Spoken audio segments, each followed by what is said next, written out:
Tengo la responsabilidad de aclarar que todas las hermanas del dolor que denunciamos y no fuimos escuchadas, somos supervivientes de Sergio Andrade y de sus probables copartícipes.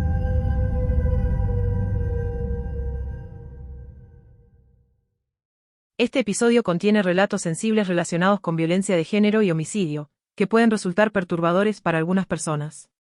Recomendamos discreción al mirar este contenido. Si estás atravesando una situación de violencia o conoces a alguien que necesita ayuda.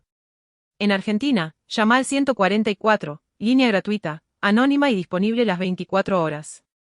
En México, podés comunicarte a línea Mujer 800-911-2511, disponible las 24 horas, en todo el país. Si estás en otro país, te recomendamos buscar el número de ayuda local correspondiente o acudir a una organización de apoyo en tu comunidad. Este episodio está dedicado a la memoria de María Belén, mi compañera de trabajo, asesinada brutalmente junto a su pequeño hijo a finales del año 2000. Su partida no solo me llenó de dolor, sino que fue un grito desgarrador que me sacudió por dentro. Ese día, su historia tan injusta y cruel se entrelazó con la mía y con el recuerdo de Ana Dalai. Fue la primera vez que sentí la urgencia de vomitar la verdad, de romper el silencio. Tu voz, Belén, sigue viva. Y desde este espacio prometo que tu historia y la de tantas otras mujeres no serán olvidadas.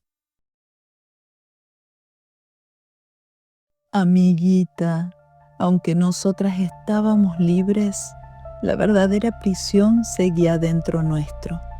Aquel control que Sergio, Gloria y María ejercieron durante años no desapareció con su detención. Al contrario, se aferraba a nosotras como una sombra que no sabíamos cómo sacudirnos. La lealtad tóxica se había transformado en nuestro mayor castigo. Seguíamos repitiendo sus discursos, justificando lo injustificable, sin darnos cuenta de que al hacerlo también estábamos negando nuestro propio dolor. Estábamos atravesadas por el trauma, rotas por dentro, librando una guerra silenciosa entre lo que nos hicieron creer y lo que en el fondo sabíamos, que fuimos víctimas. El terror psicológico era tan profundo que muchas de nosotras aún no podíamos ponerle palabras. Nos costaba reconocer la violencia, el sometimiento, la manipulación. Hablar significaba traicionar una estructura que nos habían obligado a proteger, incluso a costa de nuestra dignidad. Para entonces, Karina ya había empezado a hablar. Había comenzado a romper el pacto de silencio. Y aunque sus palabras eran verdaderas, muchas aún no estábamos listas para escucharlas. Porque a veces enfrentarse a la verdad duele más que seguir mintiéndose a uno mismo. Poco tiempo después de que Wendy lograra reunirse con su familia, ocurrió algo que marcaría una diferencia silenciosa pero profunda. Ella envió una carta a mi familia, una carta hermosa, cargada de verdad y de dolor. En la carta les pedía perdón y les explicaba que nosotras no habíamos sido cómplices, sino víctimas. Que el silencio que habíamos guardado por tanto tiempo no era elección, sino miedo. Y sobre todo, les pedía algo que entonces parecía imposible: paciencia. Les rogaba que me esperaran, que tarde o temprano yo también despertaría y comenzaría a hablar. Durante mucho tiempo no supe de esa carta. Me la ocultaron para protegerme, pero cuando finalmente me enteré, algo en mí se quebró y se iluminó al mismo tiempo. Agradecí ese gesto con cada parte de mi alma, porque en medio de ese caos, Wendy no solo pensó en ella, pensó en mí, pensó en mi familia. Y esa fue la primera grieta real en la cárcel mental en la que aún vivía. Pero como te decía, amiguita, mientras todo esto sucedía afuera, Sergio comenzaba a sentir que su poder se le escapaba de las manos. Ya no controlaba el relato, ya no podía silenciarlo todo.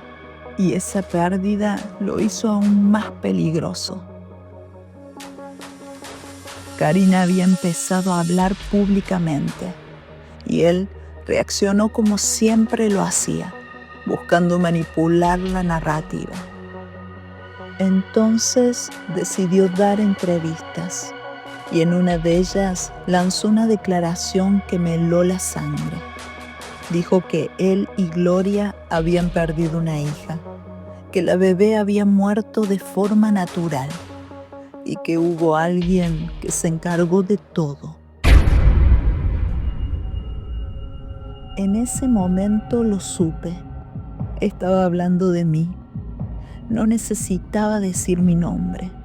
Lo entendí en su tono, en su forma de desviar la mirada, en la estrategia de siempre, utilizar a una de nosotras para lavar sus culpas. Ese día comprendí que no solo me había usado en vida, ahora también quería que yo cargara con su muerte. Y ahí fue cuando sentí que ya no podía seguir callando.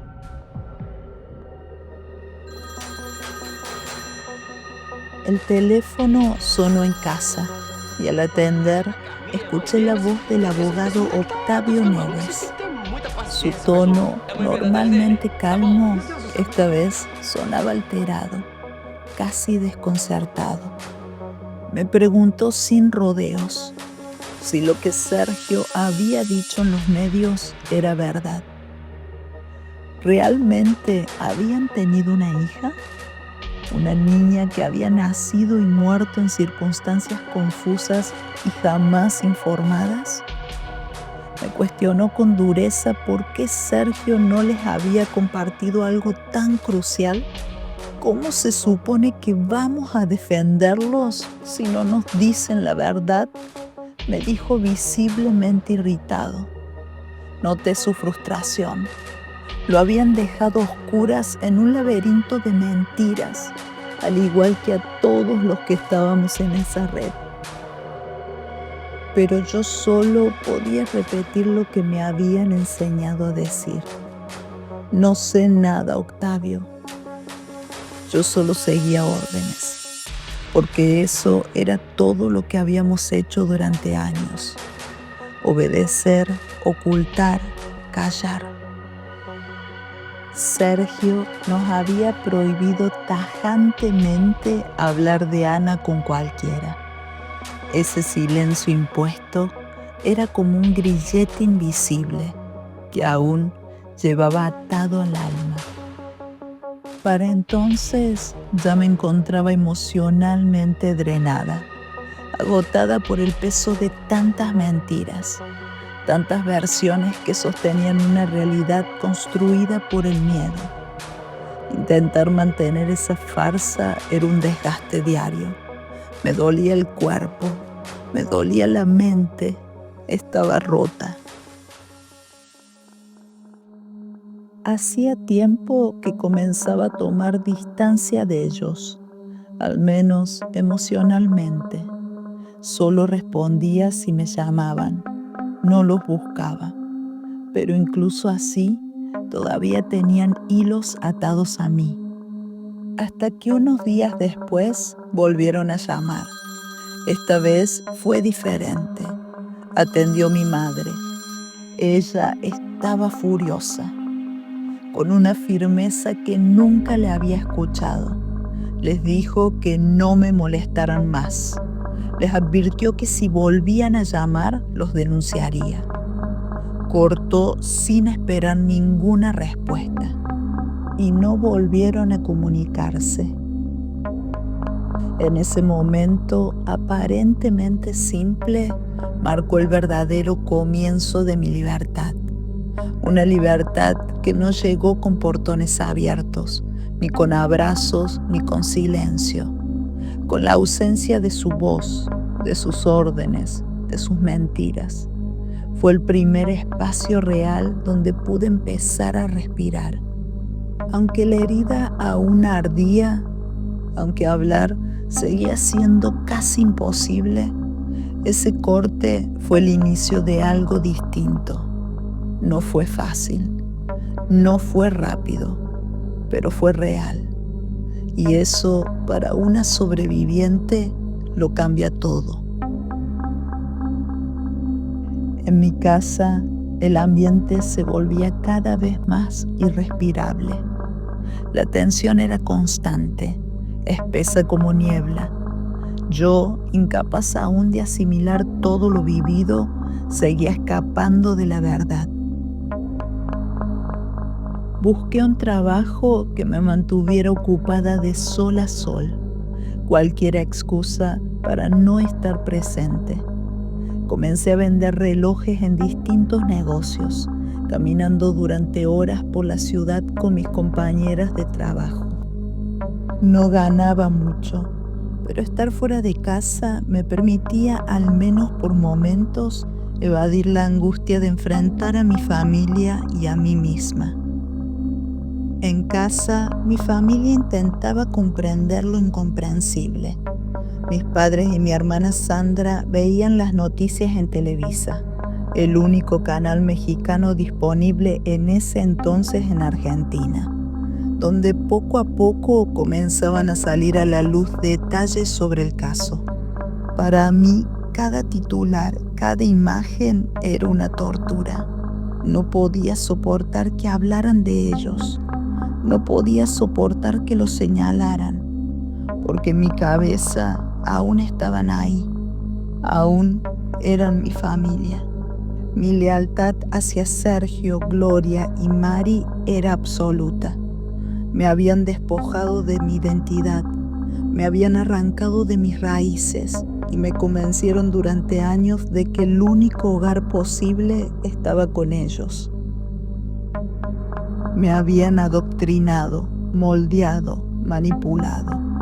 Y ahora, de regreso en mi propia casa, me sentía extranjera, incapaz de hablar, incapaz de sentir. Mi mente estaba atrapada entre el trauma y el miedo. Sentía que si decía la verdad, los traicionaría, a esos mismos que me habían destruido. Esa es la contradicción más cruel de un sometimiento profundo. Proteger a quien te quebró, callar por quien te hirió.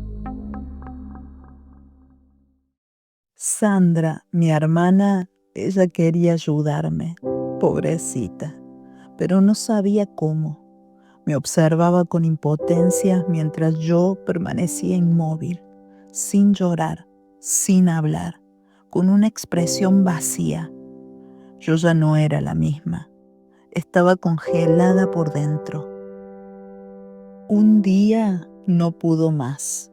Me agarró fuerte de los hombros, con los ojos llenos de lágrima y me suplicó: por favor, llora. Necesito que llores. Ojalá pudiera ocupar tu lugar para que vos no tuvieras que haber vivido todo esto. La miré en silencio, sintiendo el peso de su amor y su impotencia. Y solo atiné a decirle: no quiero llorar. No quiero llorar más. Solo quiero vivir. Sandra lloraba, se sentía responsable. Se culpaba por no haber visto, por no haberme salvado a tiempo. Yo le respondí: no fue tu culpa ni la de nuestros padres. Ustedes no sabían, nadie sabía lo que estaba viviendo.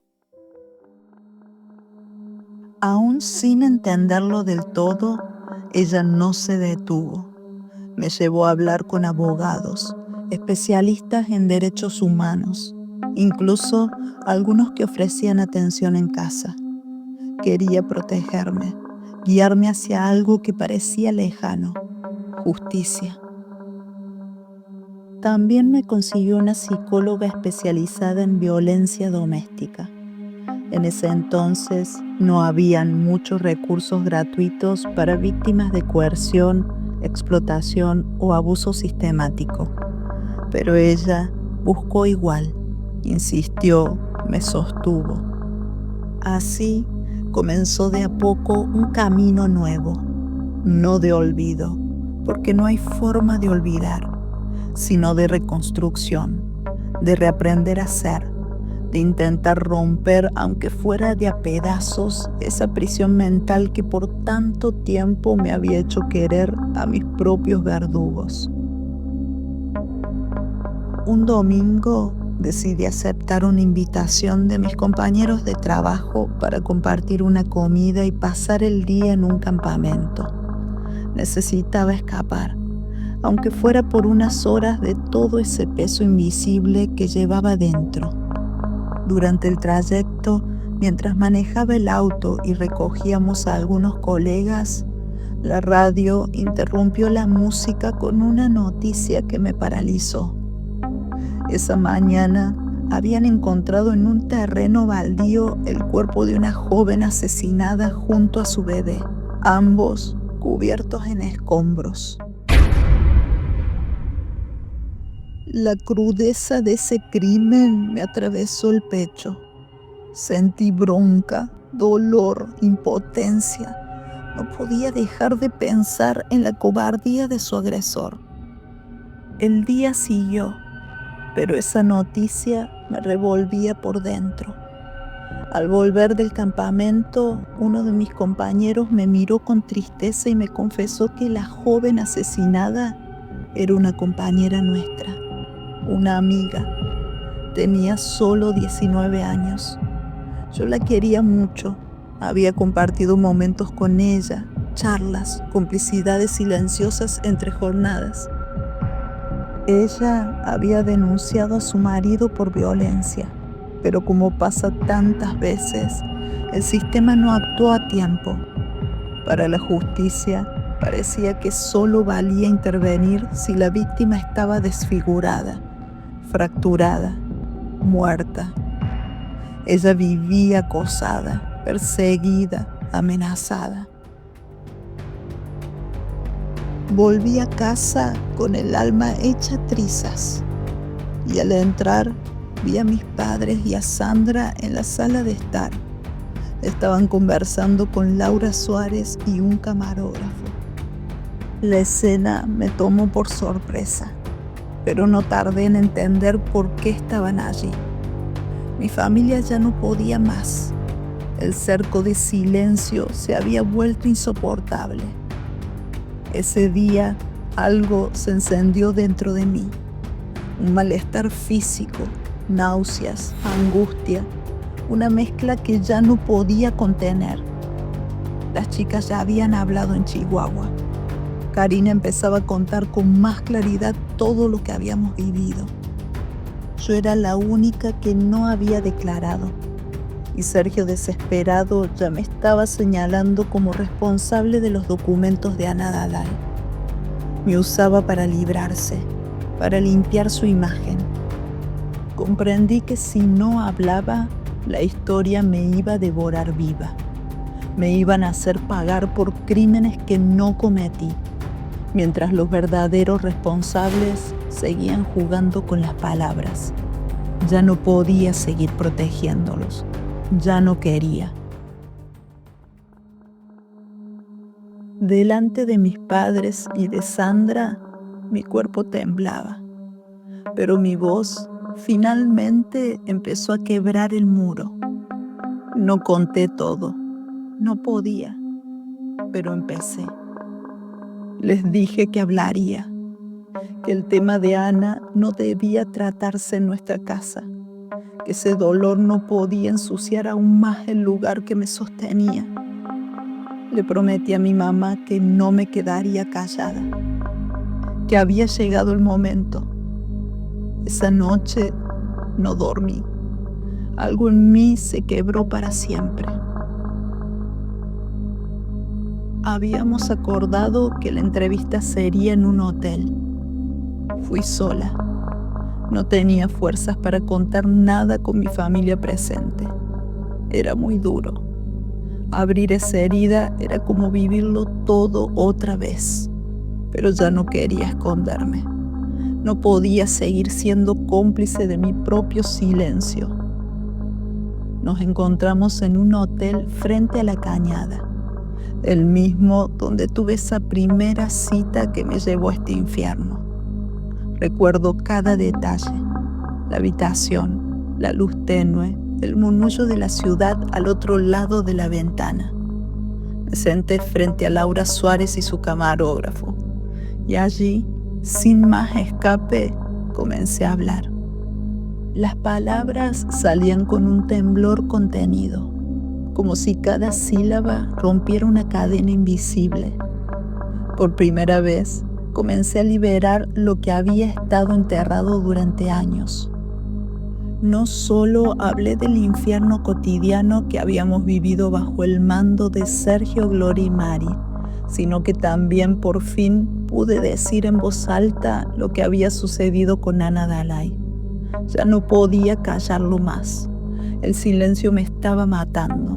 Sentía que si seguía guardándome esa verdad, me volvería cómplice de la injusticia.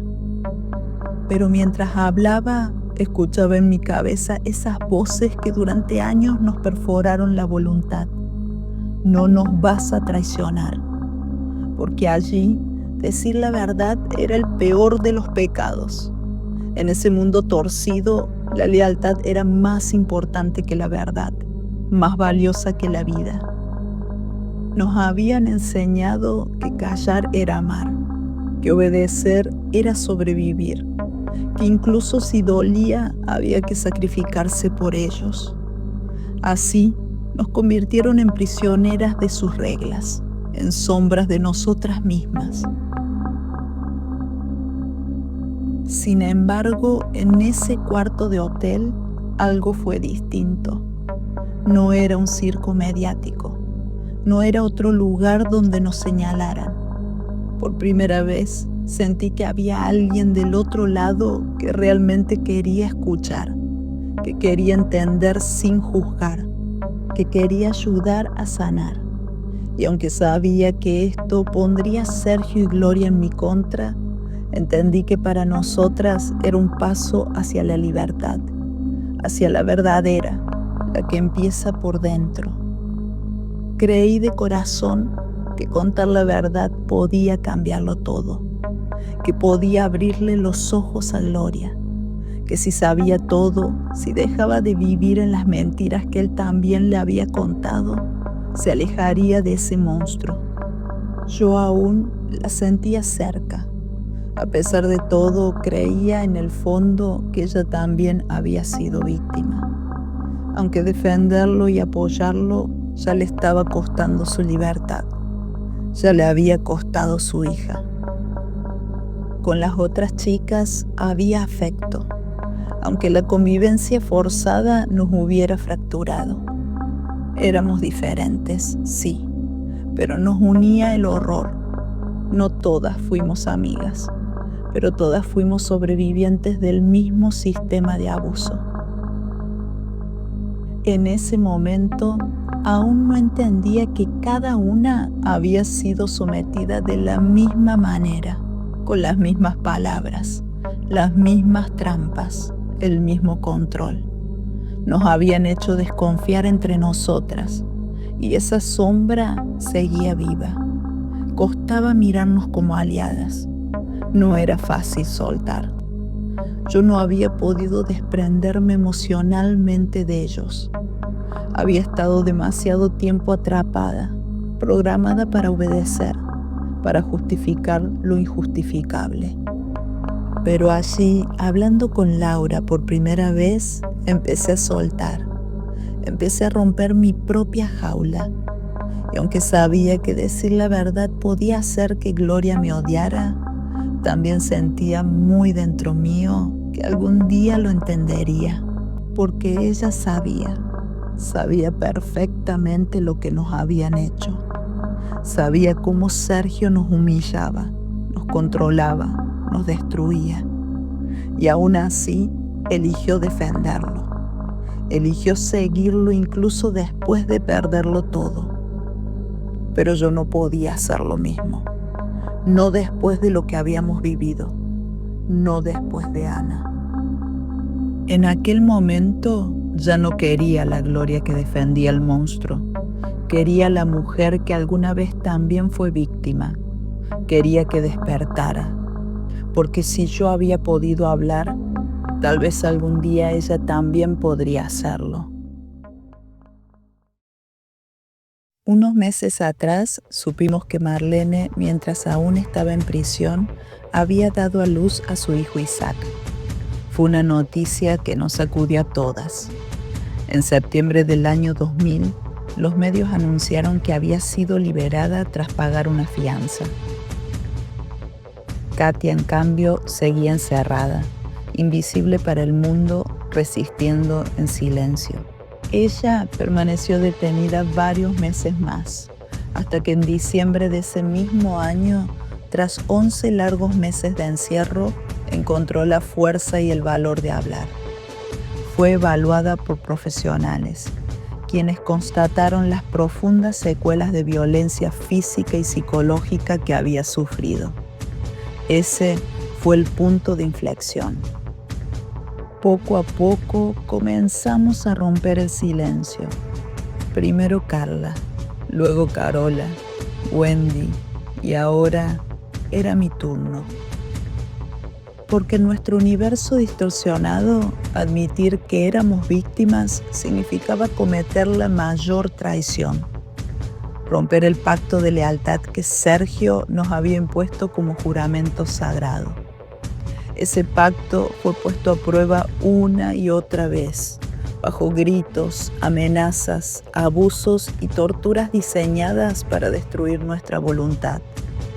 Todo había sido planificado para que si alguna vez salíamos, no tuviéramos el valor de decir la verdad. Amiguita, pero algo estaba cambiando. Los tentáculos del monstruo se debilitaban. Su imperio de miedo comenzaba a resquebrajarse. Y nosotras, las que habíamos sido moldeadas para callar, empezamos a recuperar nuestra voz. Ya no hablábamos solo por nosotras. Hablábamos por nuestras familias, por nuestros hijos, por las que no sobrevivieron, por las que aún no podían hablar. Porque nuestros seres queridos no merecían seguir viviendo en esa oscuridad. En medio de ese proceso tan doloroso, mientras intentaba seguir con la terapia y reconstruir lo poco que quedaba de mí, llegó una invitación inesperada. A comienzos del año 2001 nos convocaron para participar en el programa El Show de Cristina en Univision Miami. Aunque Katia y yo no éramos madres, fuimos incluidas junto a Wendy, Carla, Carola y Karina en un especial que llevaba como título algo así como Los hijos de Andrade. Para muchas personas era solo un programa de televisión. Para nosotras era una ventana pequeña, pero significativa de encuentro, de reconstrucción. Un espacio donde por fin podríamos vernos fuera del encierro mental, sin órdenes, sin amenazas, sin miedo constante. Viajamos con nuestras madres. Yo lo hice con la mía y con Sandra. A pesar de que ya estábamos fuera físicamente del grupo, la cárcel psicológica seguía operando dentro de nosotras. No era fácil salir de allí. Ese reencuentro fue profundamente conmovedor. Esta vez no nos unía la sumisión, sino el intento de sanar. Aunque aún no sabíamos cómo hacerlo, éramos libres, pero estábamos heridas, expuestas en un mundo que no siempre estaba dispuesto a comprendernos. Para la sociedad no éramos víctimas, éramos las chicas del escándalo, del clan. Nos miraban con morbo, con juicio, sin entender el daño irreversible que arrastrábamos. La sanación aún se veía lejana, pero aún así Ese viaje marcó la diferencia. Uno de esos días en Miami, mientras almorzábamos en la terraza de un restaurante, compartiendo por primera vez un espacio en libertad, vimos acercarse a Laura Suárez. Caminó hacia nuestra mesa y con cordialidad se detuvo a saludarnos. Le explicamos con respeto, pero con firmeza, que no podíamos dar entrevistas en ese momento. El programa de Cristina nos había llevado hasta allí y teníamos un compromiso exclusivo con ellos. Laura, comprensiva, nos dijo que lo entendía. Solo quería preguntarle a Karina cuándo se iba a publicar su libro. El silencio que se generó entre nosotras fue inmediato y pesado. Ninguna de las presentes sabía del libro, y menos que ya estaba tan avanzado. Pero más allá de eso, lo que realmente nos inquietaba no era el contenido, sino la posibilidad de volver a ser expuestas, de que nuestras vidas y nuestros rostros aparecieran una vez más en páginas, sin contexto, sin resguardo, como ya nos había pasado tantas veces. No queríamos que nos siguieran mostrando como parte de un espectáculo morboso, que redujeran nuestras historias a titulares sin alma. Esa misma noche decidimos reunirnos todas en una de las habitaciones del hotel. Allí, con mucho respeto y desde el dolor, le pedimos a Karina algo muy claro: que contara su historia, que dijera su verdad, pero que no usara nuestros nombres ni nuestras fotos. Ella podía narrar lo que había vivido, sin comprometer nuestras identidades, sin arrastrarnos a una nueva exposición para la que muchas de nosotras aún no estábamos listas. Katia, con la voz entrecortada, le explicó que acababa de salir de prisión, que tenía un novio, que su familia había atravesado un calvario durante todos esos meses y que apenas ahora estaban intentando sanar. Le recordó que para muchas de nosotras todo esto todavía era muy reciente. Estábamos apenas volviendo a respirar, a caminar sin miedo, a reconocernos en el espejo. Le aclaramos que no se trataba de censurarla, sino de protegernos. Apoyábamos su decisión de contar su historia, pero necesitábamos que tuviera ese cuidado con nosotras. Katia y yo sabíamos que ya no podíamos seguir callando. Sentíamos la necesidad urgente de compartir con las demás lo que durante tanto tiempo se nos había prohibido siquiera mencionar. Las órdenes precisas que Sergio nos dio en relación con el bolso. Ese bolso que contenía, según él, el cuerpo de Ana Dalai. Les revelamos todo, cada detalle. El silencio sepulcral que se instaló entre nosotras después fue tan fuerte como el dolor que nos atravesaba al recordar.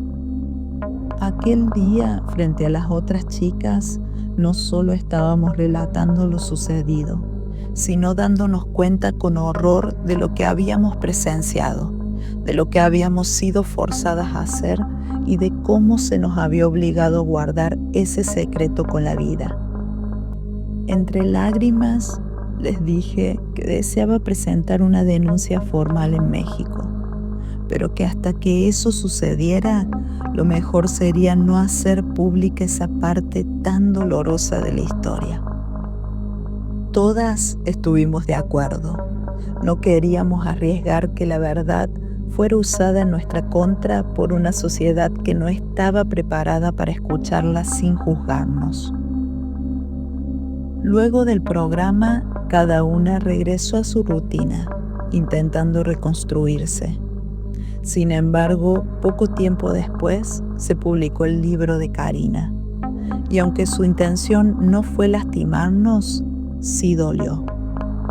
No porque no tuviera derecho a contar su historia, ese derecho lo tenía y lo apoyábamos, sino porque en ese momento aún estábamos frágiles, intentando proteger lo poco que quedaba intacto de nuestras identidades. Fue muy duro ver nuestros nombres y fotografías expuestos. Además, el episodio de Ana Dalai, aquel que habíamos acordado mantener en reserva hasta poder denunciarlo, también se hizo público.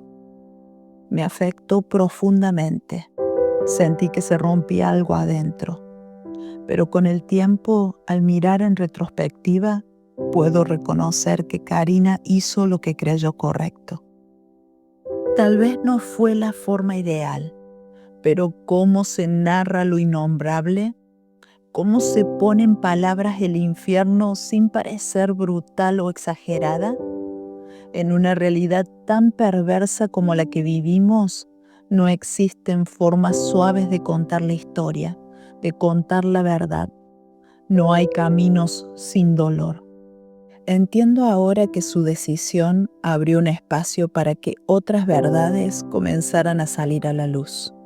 Aunque no estábamos listas, tal vez el mundo sí necesitaba empezar a escuchar, incluso si lo hacía de forma abrupta. Gracias, Karina, por tu valentía a tan corta edad. El problema no fue la historia, fue la falta de empatía de una sociedad que en lugar de comprendernos, nos volvió a señalar, como si haber sobrevivido fuera motivo de vergüenza. Amiguita, hoy recorrimos uno de los tramos más oscuros y reveladores de esta historia. Lo que hasta hace poco era silencio y vergüenza, hoy empieza a transformarse en verdad y dignidad. Las cadenas invisibles que nos impusieron no se rompieron de un día para el otro, pero este episodio marcó el primer paso hacia la libertad real, la que se construye desde adentro, enfrentando el miedo, el dolor y la culpa que nos sembraron. Hablar de Ana, del bolso, de las órdenes, de las traiciones y de la sororidad quebrada no fue fácil. Tampoco lo fue aceptar que defendernos era para muchos sinónimo de traición. Pero hoy sabemos que hablar no es traicionar. Hablar es vivir. Es sacar a la luz lo que ellos quisieron enterrar para siempre. Lo que parecía ser un punto final fue apenas un punto de quiebre. El juicio social, la exposición mediática y las heridas que aún supuran nos enfrentaron a otra verdad. Esta historia no solo nos pertenece a nosotras, también le pertenece a quienes estén dispuestos a escucharla con el corazón abierto. Y sobre todo a quienes aún siguen atrapadas en sus propias cárceles mentales. Pero soy consciente de que lo que se avecina no será más fácil.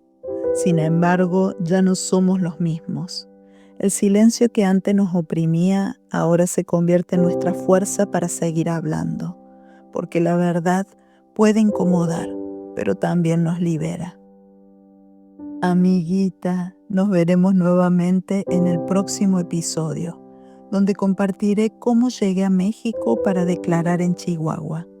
Allí también intenté presentar denuncias y buscar justicia por Ana, enfrentando cada obstáculo que se interpuso en mi camino, porque lograr justicia debería ser un proceso sencillo, no un constante desafío.